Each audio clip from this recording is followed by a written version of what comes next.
Hi friends, welcome to Ashok Nagar study circle. ఈ వీడియోలో 19వ శతాబ్దంలో సాంఘిక సంస్కరణ ఉద్యమం గురించి తెలుసుకుందాం. అందులో భాగమైన బ్రహ్మ సమాజం గురించి ఇప్పుడు తెలుసుకుందాం. బ్రహ్మ సమాజం. బ్రహ్మ సమాజాన్ని స్థాపించింది ఎవరు? రాజా రామ్మోహన్ రాయ్. ఎవరు బ్రహ్మ సమాజం స్థాపించింది? రాజా రామ్మోహన్ రాయ్.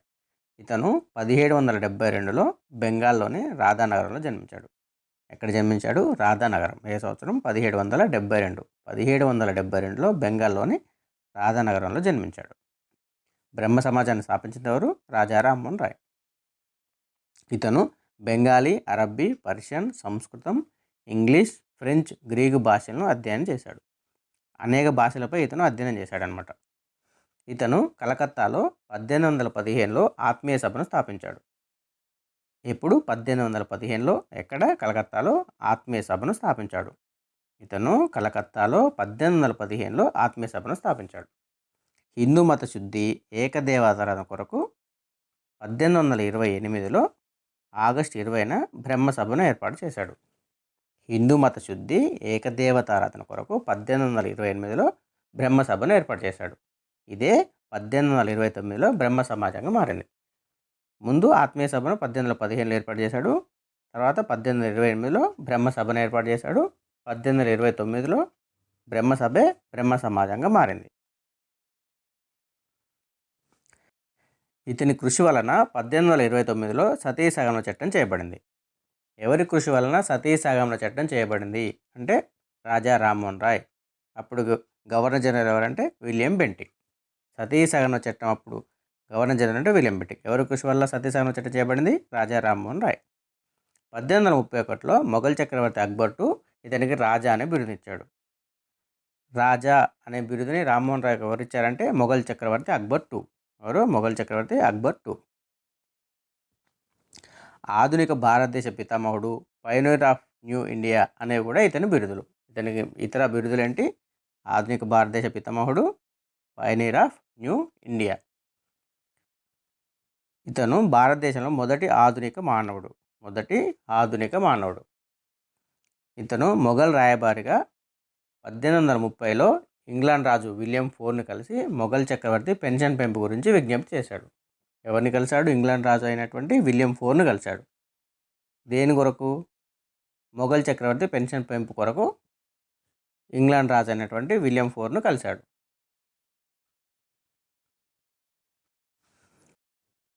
ఇతని బిరుదులేంటి? రాజా, ఆధునిక భారతదేశ పితామహుడు, పయనీర్ ఆఫ్ న్యూ ఇండియా. ఇతని భావనలు. భగవంతుడు ఒక్కడే, అతడు సర్వంతర్యామి. భగవంతుడు ఒక్కడే, అతడు సర్వంతర్యామి. విగ్రహారాధన పట్ల వ్యతిరేకత. వారసత్వ సంపద హక్కులు మహిళలకు కూడా ఉండాలన్నాడు. ఆధునిక విద్య, ఆంగ్ల విద్య పట్ల విశ్వాసం. హిందుత్వం వేదాలు, ఉపనిషత్తులో ఉంది. హిందుత్వం ఎక్కడ ఉందన్నాడు? వేదాలు, ఉపనిషత్తులో ఉందన్నాడు. ఏంటి ఇతని భావనలు? భగవంతుడు ఒక్కడే, అతడు సర్వంతర్యామి. విగ్రహారాధన పట్ల వ్యతిరేకత ప్రదర్శించాడు. వారసత్వ సంపద హక్కులు మహిళలకు కూడా ఉండాలన్నాడు. ఆధునిక విద్య, ఆంగ్ల విద్య పట్ల విశ్వాసం ప్రదర్శించాడు. హిందూ మతం వేదాలు, ఉపనిషత్తుల్లో ఉందని అన్నాడు. బ్రహ్మ సమాజం వారికి గాయత్రి మంత్రం ప్రధానమైనది. ఏంటి? గాయత్రి మంత్రం. రాజా రామ్మోహన్ రాయ్ హరిహరానంద తీర్థస్వామి వద్ద తంత్రశాస్త్రం నేర్చుకున్నాడు. ఎవరి దగ్గర? హరిహరానంద తీర్థస్వామి వద్ద తంత్రశాస్త్రం నేర్చుకున్నాడు. జాన్ డిగ్బీ అనే కలెక్టర్ వద్ద ఇంగ్లీష్ భాష నేర్చుకున్నాడు. రాజా రామ్మోహన్ రాయ్కి తంత్రశాస్త్రం నేర్పించింది హరిహరానంద. ఇంగ్లీష్ నేర్పించింది జాన్ డిగ్బీ. ఇంగ్లీష్ ఎవరు నేర్పించారు? John Digby.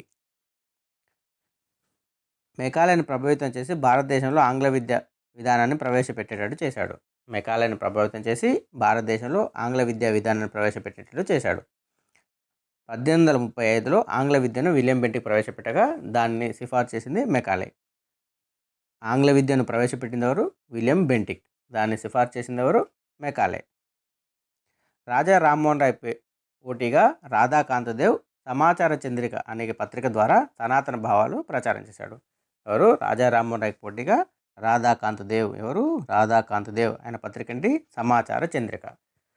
అనే పత్రిక ద్వారా సనాతన భావాలను ప్రచారం చేశారు. సో సనాతన భావాలను ప్రచారం చేసిన పత్రిక ఏంటంటే సమాచార చంద్రిక. సమాచార చంద్రిక ఎవరిదంటే రాధాకాంత్ దేవ్. బ్రహ్మ సమాజం, హేతువు, హిందూ మత గ్రంథాలు ఏంటివేంటివి? హేతువు, హిందూ మత గ్రంథాలు అనే 2 స్తంభాలపై నిర్మించబడింది. హేతువు, హిందూ మత గ్రంథాలు అంటే వేదాలు, ఉపనిషత్తులు అనే 2 స్తంభాలపై నిర్మించబడింది. ఏ వాటిపై నిర్మించబడింది? హేతువు, హిందూ మత గ్రంథాలు. 1833లో ఇంగ్లాండ్లోని బ్రిస్టల్ నగరంలో రాజా రామ్మోహన్ రాయ్ మరణించాడు. ఎక్కడ? ఇంగ్లాండ్లోని బ్రిస్టల్. ఇతను స్థాపించిన పత్రికలు: సంవాద కౌముది 1821లో సంవాద కౌముది అనే పత్రికను స్థాపించాడు. మిరాతుల్ అక్బర్ 1822 పర్షియన్ భాషలో రాజా రామ్మోహన్ రాయ్ ప్రారంభించాడు. భారతదేశంలో ఇది మొదటి పర్షియన్ పత్రిక. భారతదేశంలోనే మొదటి పర్షియన్ పత్రిక ఏది? మిరాతుల్ అక్బర్. రాజా రామ్మోహన్ స్థాపించిన మొదటి పత్రిక సంవాద కౌముది. నెక్స్ట్ భంగదూత 1882. ఇది బెంగాల్, పర్షియా, హిందీ, ఇంగ్లీష్ భాషల్లో వెలువడింది. బెంగాల్, పర్షియా, ఇంగ్లీషు, భాషల్లో వెలువడింది. రాజా రామ్మోహన్ స్థాపించిన పత్రికలు ఏంటి? సంవాద కౌముది, మిరాతుల్ అక్బర్, భంగదూత. సంవాద కౌముది భారతదేశంలోనే భారతీయుడు స్థాపించిన మొదటి పత్రిక. భారతదేశంలోనే భారతీయుడు స్థాపించిన మొదటి పత్రిక ఏంటి? సంవాద కౌముది. ఏంటిది? సంవాద కౌముది. భారతదేశంలోనే మొదటి పత్రిక బెంగాల్ గెజెట్. భారతదేశంలో మొదటి పత్రిక ఏంటి? బెంగాల్ గెజెట్. బెంగాల్ గెజెట్ని ఎవరు స్థాపించారంటే జేమ్స్ ఆగస్టిన్ హెక్కీ. ఎవరు? James Augustine Hicky. తెలుగులో మొదటి పత్రిక సత్యదూత. దీన్ని 1835లో బళ్ళారి క్రైస్తవ సంఘం ప్రచురించింది. తెలుగులో మొదటి పత్రిక ఏంటి? సత్యదూత. దీన్ని 1835లో బళ్ళారి క్రైస్తవ సంఘం ప్రచురించింది. భారతదేశంలో మొదటి పత్రిక బెంగాల్ గెజెట్. భారతీయుడు స్థాపించిన మొదటి పత్రిక సంవాద కౌముది. భారతదేశంలో భారతీయుడు స్థాపించిన మొదటి పత్రిక సంవాద కౌముది. ఇతర గ్రంథాలు: తౌఫతుల్ మువాహిదీన్. తౌఫతుల్ మువాహిదీన్ ఇది పర్షియన్ భాషలో రచించాడు. ఏ భాష? పర్షియన్ భాష. దీనినే గిఫ్ట్ టు మోనోథిస్ట్ అని కూడా అంటారు. గిఫ్ట్ టు మోనోథిస్ట్ అంటారు. ఇందులో ఏకశిరోపాసనను దేన్ని ఏకశిరోపాసనను, బహుదేవతారాధనను, ఏకశిరోపాసనను బలపరిచాడు. బహుదేవతారాధనను విమర్శించాడు. విగ్రహారాధనను, బహుదేవతారాధనను విమర్శించాడు. ఏకశిరోపాసనను సమర్థించాడు. దేంట్లో? తౌఫతుల్ మువాహిదీన్. దీన్నే గిఫ్ట్ టు మోనోథిస్ట్ అని కూడా అంటారు. Next The Guide to Peace and Happiness. ఇంగ్లీష్లో రచించాడు. The Guide to Peace and Happiness. ఏ భాష? English. The Precepts of the Jesus 1820లో బైబిల్లోని నైతిక, తాత్విక సందేశాల గురించి వ్రాశారు. ఏం book? The Precepts of Jesus.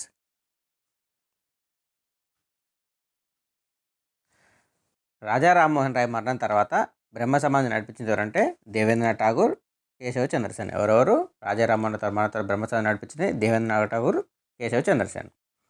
Devendranath Tagore Tattvabodhini సభను స్థాపించాడు. తత్వబోధిని సభను స్థాపించేది ఎవరంటే దేవేంద్రనాథ్ ఠాగూర్. ఇతను తత్వబోధిని అనే పత్రికను కూడా నడిపాడు. తత్వబోధిని సభను స్థాపించింది ఎవరంటే దేవేంద్రనాథ్ ఠాగూర్. తత్వబోధిని పత్రిక నడిపిందంటే దేవేంద్రనాథ్ ఠాగూర్. కేశవ చంద్రసేన్. ఇతని కృషి వల్ల సివిల్ మ్యారేజ్ యాక్ట్ లేదా బ్రహ్మ మ్యారేజ్ యాక్ట్ లేదా నేటివ్ మ్యారేజ్ యాక్ట్ 1872లో సివిల్ మ్యారేజ్ యాక్ట్ లేదా నేటివ్ మ్యారేజ్ యాక్ట్ లేదా బ్రహ్మ మ్యారేజ్ యాక్ట్ చేయబడింది. ఎవరి కృషి వల్ల అంటే సివిల్ మ్యారేజ్ యాక్ట్ ఎవరి కృషి వల్ల చేయబడిందంటే కేశవ చంద్రసేన్. ఎవరు? కేశవ చంద్రసేన్. తత్వబోధిని స్థాపించారంటే Debendranath Tagore. Civil Marriage Act ప్రకారం కనీస వివాహ వయసు స్త్రీకి 14 సంవత్సరాలు, పురుషుడికి 16 సంవత్సరాలు. ఎంత? స్త్రీకి కనీస వివాహ వయసు 14 సంవత్సరాలు, పురుషునికి 16 సంవత్సరాలు. దేవేంద్రనాథ్ ఠాగూర్ రాజా రామ్మోహన్ అనే బోధనను ప్రచారం చేయుటకు 1839లో కలకత్తాలో తత్వబోధిని సభను స్థాపించాడు. దేవేంద్రనాథ్ ఠాగూర్ 1840లో తత్వబోధిని పాఠశాల స్థాపించాడు. దేవేంద్రనాథ్ ఠాగూర్ బిరుదేంటి? బ్రహ్మర్షి. బ్రహ్మర్షి బిరుదు ఎవరిది? ఇంపార్టెంట్ చాలా ఇది. దేవేంద్రనాథ్ ఠాగూర్. బ్రహ్మర్షి బిరుదు ఎవరికి ఉంది? దేవేంద్రనాథ్ ఠాగూర్. ఆంధ్రప్రదేశ్ బ్రహ్మర్షి ఎవరంటే రఘుపతి వెంకటరత్నం నాయుడు. ఆంధ్రప్రదేశ్ బ్రహ్మర్షి ఎవరు? రఘుపతి వెంకటరత్న నాయుడు. మామూలు బ్రహ్మర్షి ఎవరు? దేవేంద్రనాథ్ ఠాగూర్. 1843లో తత్వబోధిని పత్రికను అక్షయ్ కుమార్ దత్త సంపాదకులను ప్రారంభించాడు. తత్వబోధిని పత్రికను ఎవరి సంపాదకులు స్థాపించబడింది? అక్షయ్ కుమార్ దత్త. ఎవరి సంపాదకంలో? అక్షయ్ కుమార్ దత్త. 1842లో తత్వబోధిని సభను బ్రహ్మ సమాజంలో విలీనం చేశాడు. 1842లో తత్వబోధిని సభను బ్రహ్మ సమాజంలో విలీనం చేశాడు. 1843లో బ్రహ్మమతం రూపొందించి నియమ నిబంధనలు తయారు చేశాడు. ఎప్పుడు? 1843లో బ్రహ్మమతం రూపొందించి నియమ నిబంధనలు తయారు చేశాడు. బ్రహ్మమతం రూపొందించిన ఎవరంటే దేవేంద్రనాథ్ ఠాగూర్. ఎవరు? బ్రహ్మమతాన్ని రూపొందించిన ఎవరు? దేవేంద్రనాథ్ ఠాగూర్. బ్రహ్మ సమాజ సూత్రాలను క్రోడీకరించి బ్రహ్మధర్మం అనే గ్రంథాన్ని రాశాడు. బ్రహ్మ సమాజ సూత్రాలను క్రోడీకరించి బ్రహ్మధర్మం అనే గ్రంథాన్ని రాసింది ఎవరంటే దేవేంద్రనాథ్ ఠాగూర్. ఇతని కృషి వలన కేశవ్ చంద్రసేన్ 1857లో బ్రహ్మ సమాజం చేరాడు. 1857లో బ్రహ్మ సమాజంలో కేశవ్ చంద్రసేన్ చేరాడు. కానీ 1865లో వీరి మధ్య హిందూ మతం, కులం విషయంలో అభిప్రాయ భేదాలు ఏర్పడ్డాయి. కుల వ్యవస్థ హిందూ ధర్మం ప్రకారం కొనసాగాలని దేవేంద్రనాథ్ ఠాగూర్ నాయకత్వంలో వృద్ధ సనాతన వర్గం భావించింది. కుల వ్యవస్థను కొనసాగించాలని భావించింది ఎవరంటే దేవేంద్రనాథ్ ఠాగూర్ యొక్క సనాతన వర్గం. కుల వ్యవస్థను సమూలంగా నాశనం చేయాలని కేశవ్ చంద్రసేన్ నాయకత్వంలోని ప్రగతిశీల యువవర్గం భావించింది. కుల వ్యవస్థను కొనసాగించాలన్నది ఎవరంటే దేవేంద్రనాథ్ ఠాగూర్ వర్గం. కుల వ్యవస్థను తొలగించాలన్నది ఎవరంటే కేశవ్ చంద్రసేన్ వర్గం.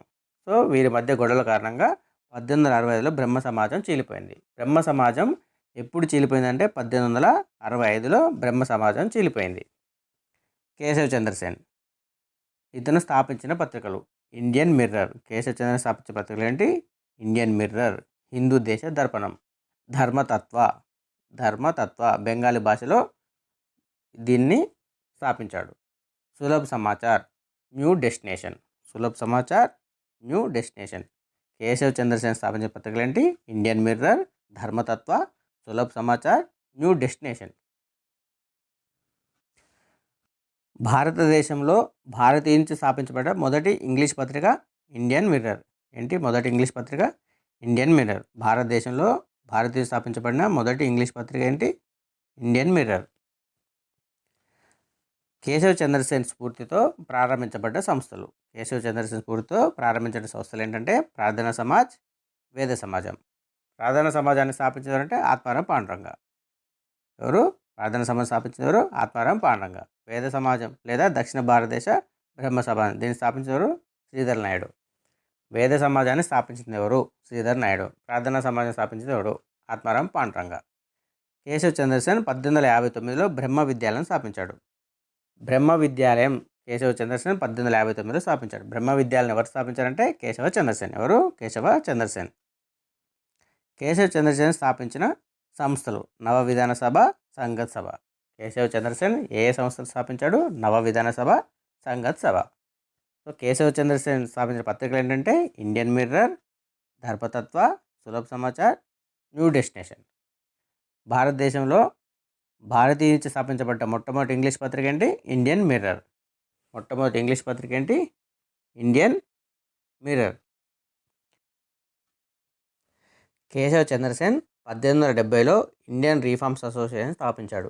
ఇండియన్ రీఫార్మ్స్ అసోసియేషన్ స్థాపించేవారంటే కేశవ చంద్రసేన్. ఇతను బ్రహ్మ సమాజ ప్రార్థనల గీతాలతో శ్లోక అనే గ్రంథాన్ని రాశాడు. బ్రహ్మ సమాజ ప్రార్థనా గీతాలతో శ్లోక అనే గ్రంథాన్ని రాసినవారంటే కేశవ చంద్రసేన్. 1870లో ఇండియన్ రీఫార్మ్స్ అసోసియేషన్ స్థాపించి సాంఘిక నైతిక అభివృద్ధికి కృషి చేశాడు. భారతీయ బ్రహ్మ సమాజంను 1865లో స్థాపించాడు. భారతీయ బ్రహ్మ సమాజాన్ని స్థాపించింది ఎవరంటే కేశవ చంద్రసేన్. ఎవరు? కేశవ చంద్రసేన్. బ్రహ్మ సమాజం చీలిపోయిన తర్వాత ఇతను భారతీయ బ్రహ్మ సమాజం స్థాపించారన్నమాట. ఈ సమాజంలో సంకీర్తనలు, భజనలకు ప్రముఖ స్థానం కల్పించబడింది. భారతీయ బ్రహ్మ సమాజంలో సంకీర్తనలు, భజనలకు ప్రముఖ స్థానం కల్పించబడింది. ఈ విధానాన్ని నవ విధానం అంటారు. భజనలు, సంకీర్తనలకు ప్రాధాన్యత కల్పించడమే నవ విధానం. సో నవ విధానాన్ని ప్రవేశపెట్టింది ఎవరంటే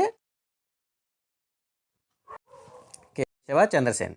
1878లో కేశవ చంద్రసేన్ బ్రహ్మ సమాజ సూత్రాలకు విరుద్ధంగా 13 సంవత్సరాల తన కుమార్తెను కూచ్ బిహార్ రాజుకిచ్చి సాంప్రదాయ పద్ధతిలో వివాహం జరిపిస్తాడు. ఎవరికి? కూచ్ బిహార్ రాజుకిచ్చి సాంప్రదాయ పద్ధతిలో వివాహం జరిపిస్తాడు.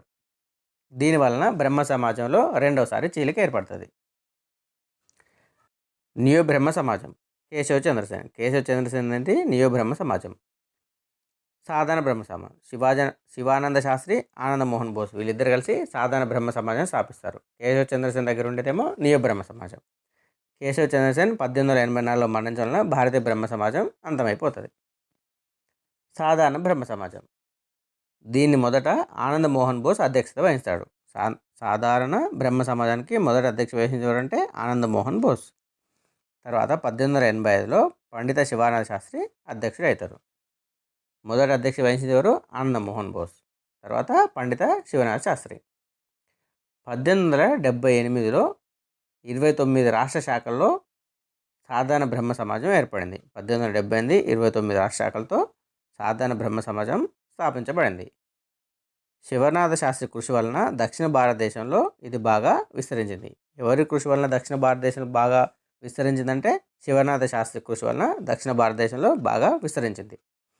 1875లో మన్నవ బుచ్చయ్య పంతులు మద్రాసులో ఈ సభ సభ్యత్వాన్ని పొంది అనేక మందిని చేర్చారు. సో ఎవరు? 1875లో మన్నవ బుచ్చయ్య పంతులు మద్రాసులో సభ్యత్వాన్ని పొంది అనేక మందిని ఇందులో జాయిన్ చేశాడనమాట. ఇతని శిష్యుడు రఘుపతి వెంకటరత్నం నాయుడు ఆంధ్రాలో ఈ సభ కొరకు విస్తృతంగా కృషి చేశాడు. ఎవరు? రఘుపతి వెంకటరత్నం నాయుడు. రఘుపతి వెంకటరత్న నాయుడు బిరుదు బ్రహ్మర్షి. రఘుపతి వెంకటరత్న నాయుడు బిరుదు బ్రహ్మర్షి.